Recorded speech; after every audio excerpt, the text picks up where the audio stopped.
এই পিচঢালা পথে আমার অনেক রক্ত ঝরেছে। আমার মাথায় ৮টি সেলাই রয়েছে। জেলে গিয়েছি, মামলার শিকার হয়েছি। প্রিয় দর্শক, নারী মানেই আলো ছায়ার খেলার মাঝি, আবার নারী মানেই কিন্তু খেলার ছলে যে কোনো অঙ্গনকে সুন্দরভাবে ধরে রাখার মাঝি। আমার সাথে আছেন রামপুরা থানা বিএনপির যুগ্ম আহ্বায়ক এবং সেই সাথে বিএনপির মহিলা দলের একজন ক্রীড়া সম্পাদক। আমার সাথে আছেন নীলুফার ইয়াসমিন নীলু, যিনি আসন্ন সংরক্ষিত আসনের একজন মনোনীত প্রার্থী। কেমন আছেন? জি আলহামদুলিল্লাহ, ভালো আছি। প্রথম যে প্রশ্নটি আপনাকে করতে চাই, আপনি নিজেকে কতখানি যোগ্য প্রার্থী হিসেবে ভাবছেন? বিসমিল্লাহির রহমানির রহিম। আমাদের আসন্ন নারী সংসদীয় আসনে আপনারা দেখতে পাচ্ছেন আগামী মাসের 12 তারিখ আমাদের ভোট গ্রহণ। আমি আমার নিজেকে যোগ্য মনে করি, কারণ আমাদের দেশনায়ক জনাব তারেক রহমান, আমাদের মাননীয় প্রধানমন্ত্রী, উনি বলেছিলেন যে মিছিলের শেষ ব্যক্তিটিও তার পরিচয় পাবে।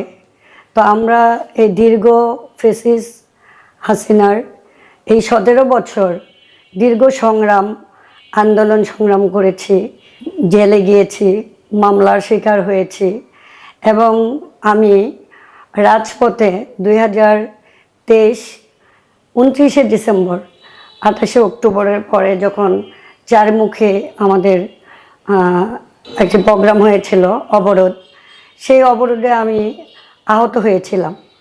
আমার মাথায় 8টি সেলাই রয়েছে। এই পিচঢালা পথে আমার অনেক রক্ত ঝরেছে।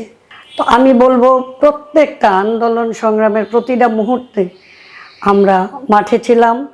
আমরা এই 17টি বছর দলের প্রত্যেকটা প্রোগ্রামে আমরা সক্রিয় ছিলাম, যার জন্য আমরা চাই আমাদের ত্যাগের মূল্যায়ন করা হোক এবং মাঠের কর্মীদেরকে দিয়ে আগামী যে নারী সংসদ হবে সেখানে নবীন প্রবীণ মিলে যেন একটি সংসদ হয়, নারীরা যেন আরও তৃণমূল থেকে আরও ভালোভাবে কাজ করতে পারে, সেই প্রত্যাশা আমি ব্যক্ত করছি।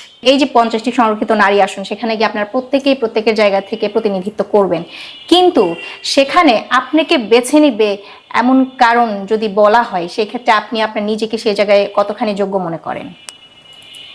আমি শতভাগ আশাবাদী যে যেরকম প্রার্থী আমাদের খুঁজছেন, আজকেও আমাদের হুইপ দেখলাম যে বলেছে যে যারা ত্যাগ তিতিক্ষা করেছে সেখান থেকে বেছে নেওয়া হবে আগামী নারী সংসদ। এর জন্য আমি আশাবাদী। আচ্ছা, যদি বলা হয় যে আপনি নির্বাচিত হয়ে গেলেন, আপনার প্রথম ধাপে আপনার কি কাজ থাকবে? যদি আমি নির্বাচিত হই তাহলে আমি মহান রাব্বুল আলামিনের রায়, আমি নারী, যেহেতু নারী সংসদ, আমি নারীদেরকে নিয়ে প্রথম কাজ করব। নারী শিক্ষা, নারী স্বাস্থ্য সেবা এবং নারীদেরকে, শিশুদেরকে তাদের সব কিছু নিশ্চিত করা এবং নারী এবং শিশুদের যে প্রণয়ন আইনকানুন আছে সেটাকে কঠিনভাবে বদ্ধ পরিকল্পনা করা এবং নারী শিক্ষা। আমি বিশেষ করে আমি মনে করি নারীদের যে শিক্ষার প্রসার, ক্ষমতায়ন এবং নারীদের যে শিক্ষার সমান সুযোগ দেওয়া সেটা নিশ্চিত করা, কারণ একটা শিক্ষিত নারীকে আত্মবিশ্বাসী গড়ে তোলে এবং নারীদের বিভিন্ন কর্মসংস্থান, নারী উদ্যোক্তাদের হাত আরও জোরদার করা।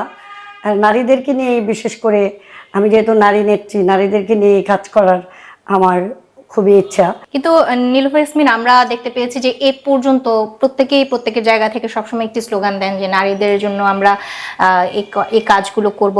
এখন সে জায়গায় আপনি কতটুকু আপনি নিজস্বতা আপনি রাখতে পারবেন, কতটুকু আপনার অধিকারগুলো আপনি আদায় করে নিতে পারবেন, সেই বিষয়টা আমাদেরকে আসলে ভাবাচ্ছে। আদৌ আপনারা করে নিতে পারবেন কিনা, বা আদায় করে নেওয়ার যে শক্তিটা সেটি আসলে আপনাদের মধ্যে বা আপনার মধ্যে আছে কিনা?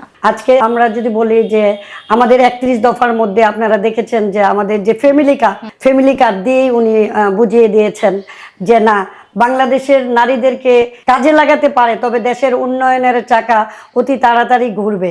নারীদেরকে উনি গড়ে তুলবেন এবং আত্মবিশ্বাসী, প্রতিটা নারী সে আত্মবিশ্বাসী হয়ে উঠবেন, এটা আমি আশা করি।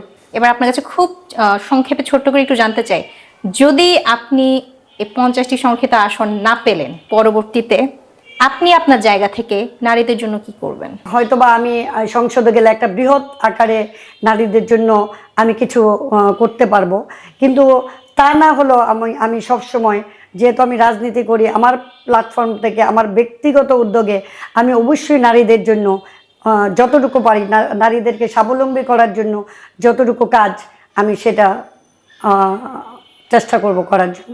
নারী যেন প্রতি মুহূর্তে প্রতিবন্ধকতা থেকে সরে এসে তার অধিকারটি আদায় করে নিতে পারেন, সেই প্রত্যাশায় আমরা রইলাম। আশা করছি সবাই ভালো থাকবেন, সুস্থ থাকবেন, ফেজ দ্য পিপলের সাথেই থাকবেন। আমি তানজিলা টুইঙ্কেল এখানে বিদায় নিচ্ছি।